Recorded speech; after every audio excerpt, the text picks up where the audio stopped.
Hey, blessings. Welcome to today's law enforcement devotional. Today's read was Ezra 9 and 10.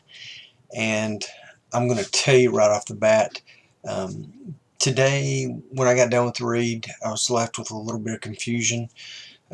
Looked at some commentaries, got even further confused.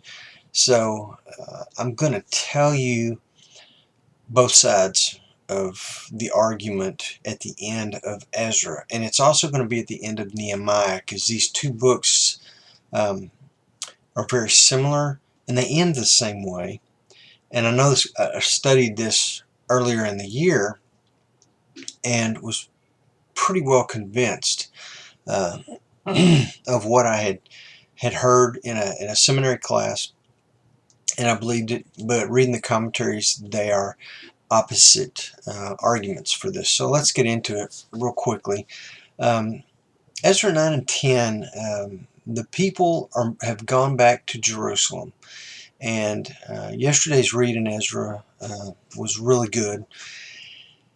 And today we see Ezra, just these two chapters. Ezra and some of the Israelites bring up the fact that they have intermarried. And very quickly they start talking about a commandment that was of God, passed down through a prophet, about Israel not intermixing or marrying with other races. Now, we've seen before when the Israelites were wandering in the desert, and Balaam tried to trick the Israelites and send, I think it was Moabite women, into the camp and have them intermarry, and that he tried to make that a stumbling block to God, because he wanted these women to bring their religion in, and these men went with them and did some sacrifices and practiced some of their religion, and Moses said, "Stop it! This is not what God wants." But it was for religious purposes. Um, but I've never seen an actual anywhere in the Bible an actual ordinance from God where He says, "You Israelites," and I will quote in chapter 9 verse 2, "You Israelites are a holy race and you shouldn't intermingle with anybody." Um, they call themselves a holy race here, and they become very prejudiced against anyone that is not Jewish. Um, and they've been prejudiced in the past, but always in the past when you read, um, the Israelites were always told that the foreigners in your camp who've come to believe in your God are part of your people. You're inclusive. You allow other people who love God to come in and live with you and be a part of your group.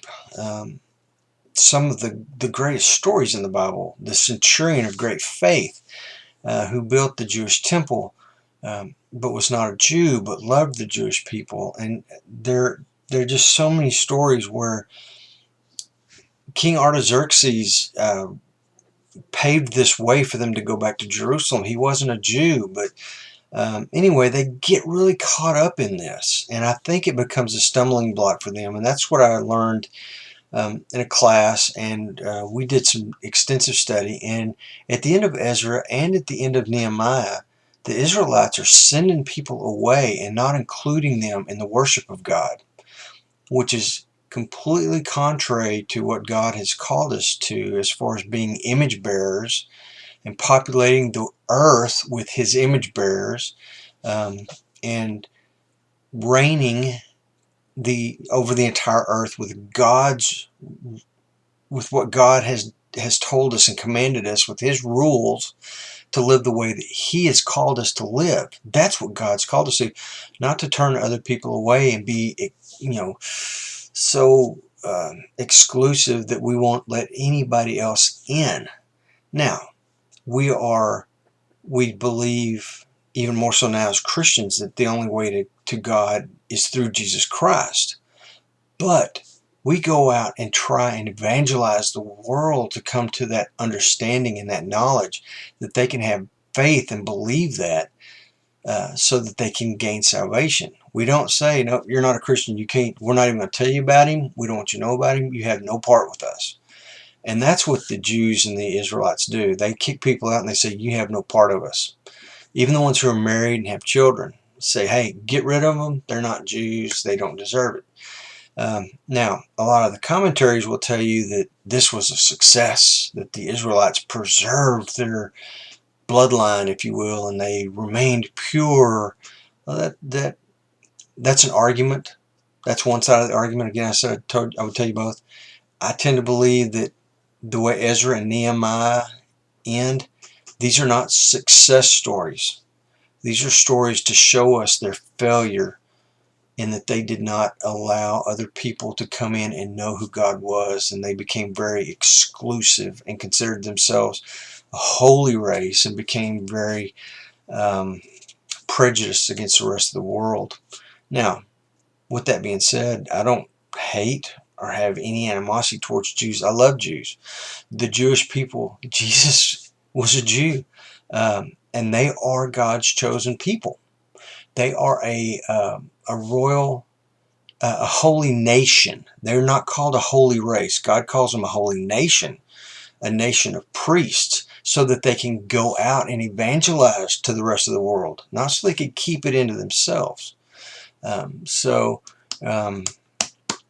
it's just a real interesting read. But my confusion comes in because, when you've got two very distinct camps that argue the exact opposite points, sometimes, I get confused, like, oh, gosh, shouldn't we all be on the same page? Shouldn't we? Well, that's part of life, and that's part of this Christian life. And the world is not always going to agree, but we can agree to disagree. But know that here, this is a failure. We're not supposed to keep people out because they don't believe the way we do. We are to evangelize to them and share Christ with them and to the world. That's what we're here for. So tomorrow we're in Nehemiah chapters 1 through 5. We're going to start that book. So hope you read ahead. Come back here tomorrow. And in the meantime, be safe.